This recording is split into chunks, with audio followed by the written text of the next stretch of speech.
AITA for asking my dad why he thinks his drugs are more important than mine. I'm 17F, I have a heart condition that requires medication that isn't cheap. It's just me and my dad at home, and my dad earns well, the bills are always paid, I have what I need, but he's got an expensive drug habit. Usually, he makes sure my meds are got first, but I guess this month he forgot.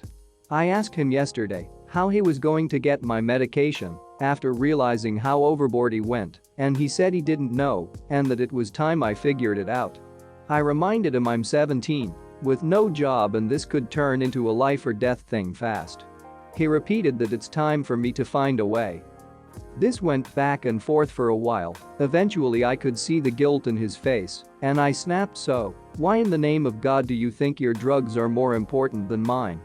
Do you just not give a fuck whether I live or die at this point? I felt really bad about this, so I left to stay with a friend.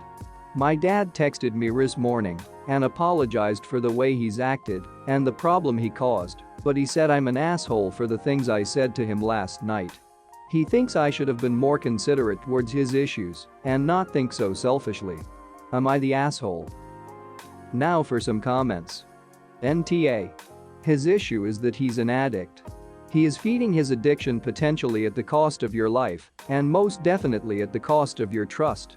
You were well within your rights to call him out, and you should continue to do so. As for your meds, is it possible to talk to your mother or any other family members for support? Being addicted is a legitimate issue and mental health problem. It doesn't really matter that it is self-inflicted.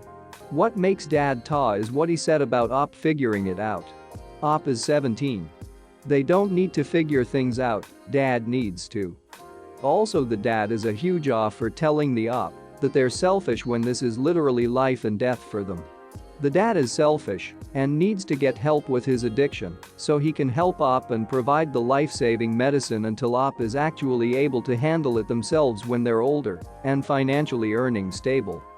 You're so selfish for wanting to be able to have your meds designed so that your heart doesn't implode and you don't die.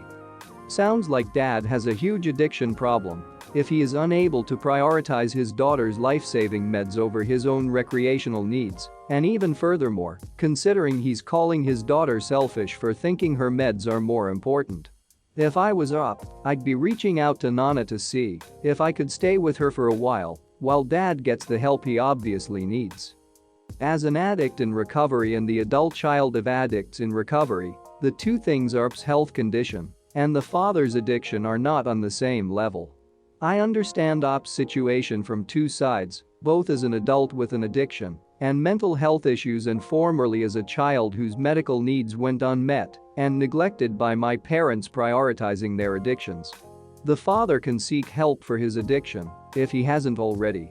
Op is in treatment for his health problem, and it involves the medicine op's father considers less of a priority than his drugs, which are not medicine to him. One of these things is not like the other. If op's father doesn't get his drugs or enough of them, he has other options. Op does not. Op's father is an adult. Op is still, legally, a child and the responsibility legally and morally of the father. Also, addiction being a legitimate medical and mental health condition doesn't preclude an active addict from being a bad parent. NTA. You simply stated the obvious. The way you describe it, your dad's drugs aren't required to save his life, right? Because he went overboard, it comes off that way. 17 is still a minor and your parents shouldn't treat you like you're an independent adult. Hell, I'm in my 40s, and if I needed life-saving drugs my dad would still buy them for me. Same here, I'm 32, and if I had to ask my parents for help with my life-saving meds they would be there for me, no question. Now for the next story. AITA for missing most of my daughter's wedding after she scheduled hers a day after my stepdaughter's wedding, even though I tried to be there. My daughter has always been resentful of my stepdaughter, and growing up, we've had to deal with a lot of issues related to this resentment. The unfortunate reality was that my ex and I had shared custody, so naturally, I saw my daughter less than my stepdaughter. My stepdaughter's biological father passed away, and I've treated her like my own since she was 2. I love them both equally, and I've never shown preferential treatment towards my stepdaughter, something my daughter always accuses me of. In 2019, my stepdaughter sent out a save the date for her wedding for a Saturday in September.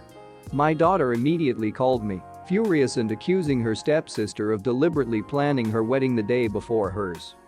My daughter sent her own save the date a week later for the Sunday on that same weekend. I talked to my stepdaughter, who said it was pure coincidence and that she doesn't even talk to my daughter after all those years of them not getting along. The issue was that my daughter's wedding was happening in another state that is a 13-hour drive away. And both of them wanted me to walk them down the aisle. All of my extended family chose to attend my daughter's wedding over my stepdaughter's. I did the math, and I calculated that if I left my stepdaughter's wedding at 10 p.m. and drove through the night, I'd make it with 2 hours to freshen up and get ready.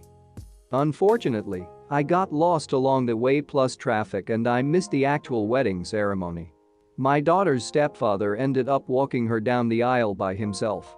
I feel like I tried my best to make both my children happy, but I failed one of them completely. My stepdaughter and her husband have been attacked on Facebook by my daughter's friends, who is claiming that my stepdaughter planned it on purpose. And when I tried to clear up the situation, I was completely shut down. I gave my daughter and son-in-law an additional gift of money to go to Japan, which has always been their dream. It was a lot of money, but I hoped it would be a sort of way for me to ask forgiveness. They had to postpone their trip because of COVID, but my daughter refuses to even consider any sort of forgiveness.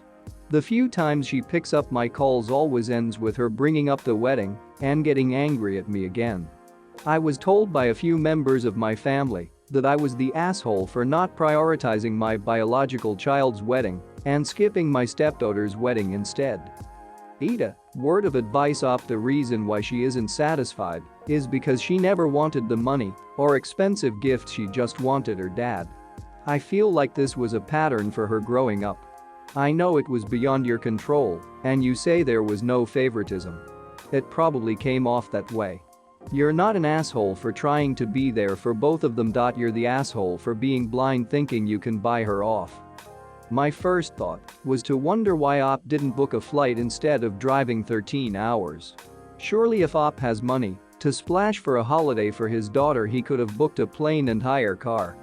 AITA, you have 2 daughters who were engaged and planning weddings, and you were so disengaged that you didn't even know what month they were both looking at for the wedding. Were you even talking to them about it?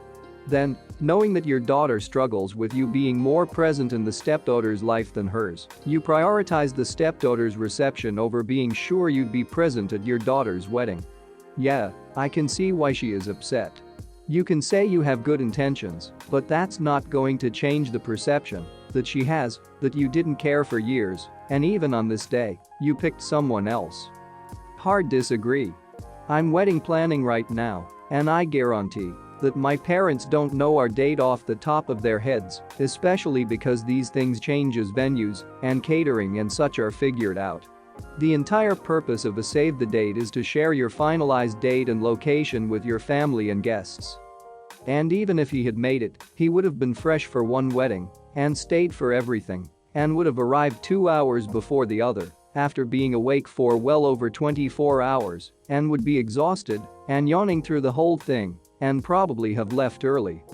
And FO was your first time hearing about these weddings the day you received the save the dates? Did neither of your daughters share possible dates with you beforehand? Was bio daughter invited to stepdaughter's wedding? And why didn't you leave until 10 p.m. AITA?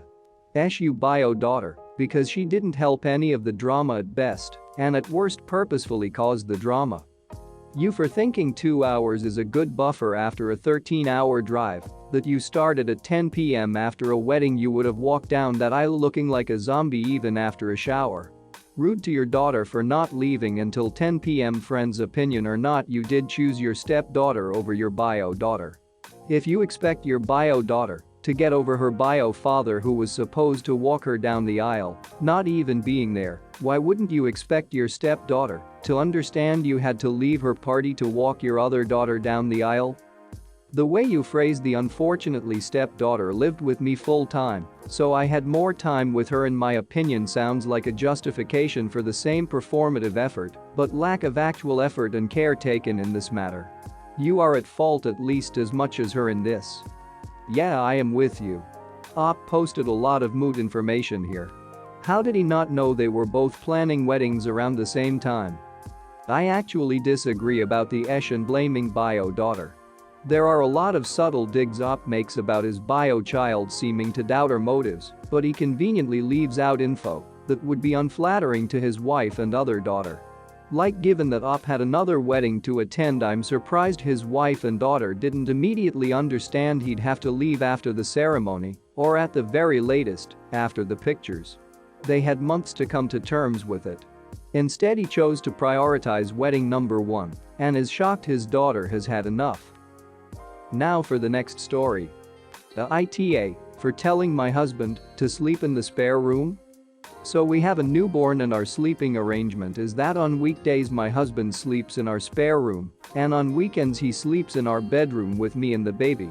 He sleeps in the spare room midweek, so the baby's crying through the night doesn't disturb him through the work week. I'm on maternity leave. As many of you know, newborns often wake up multiple times through the night. I get up with our baby and always do the night shift alone since our baby is breastfed. Sometimes I get to sleep for a few hours at a time, yay, and other times I'm up every hour. As you can imagine, I'm tired. So the issue is my husband has anxiety, and when he sleeps in our room he taps me awake throughout the night asking me where the baby is. My answer is always the same: in the cot where she always sleeps. We've both had anxiety dreams about the baby suffocating in bedsheets, so I understand the panic, although I've never fallen asleep with the baby on me. However, last night after getting up with the baby multiple times and then getting tapped awake in between by him for the 3rd time to ask me where the baby is, I lost my cool. I told him he needs to sleep in the other room on weekends too, if he can't control waking me up and asking me questions. He said I was being harsh, and he can't help it and feels more anxious being separated from us and doesn't like sleeping in the spare room. Now for some comments. He is waking you up when the baby is asleep and you are the one doing the night wakings? Does he have a death wish? You are absolutely NTA. If he wants to know where the baby is, he can get up and find out for himself. I have vicarious rage for this woman I've never met, and I've never even had a baby.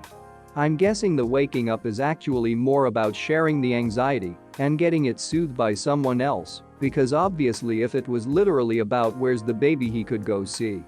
Note that this does not make it better and maybe even makes it worse. Anxiety is a bitch, but hell no, you can't wake up your already on the night feeds sleep-deprived wife multiple times a night to calm your nerves. Jesus. I'd be kicking him out even if I didn't have a baby to feed. How is he not helping at all? When I was on maternity leave my husband did sleep separately when he had work, but on weekends he got up when the baby cried and did diaper changes and brought the baby to me in bed so I could breastfeed. It was super nice and made it so much easier to fall asleep once the baby was done feeding. What is the point of him even being in the room if he's not gonna help? I also had really bad PPA and had panic attacks as I was falling asleep that the baby was suffocating. Baby always slept on back and crib. If you haven't already, please talk to your OB about your anxiety and dreams. I thought it was just a thing to go through, but she put me on something that really helped. Really helped.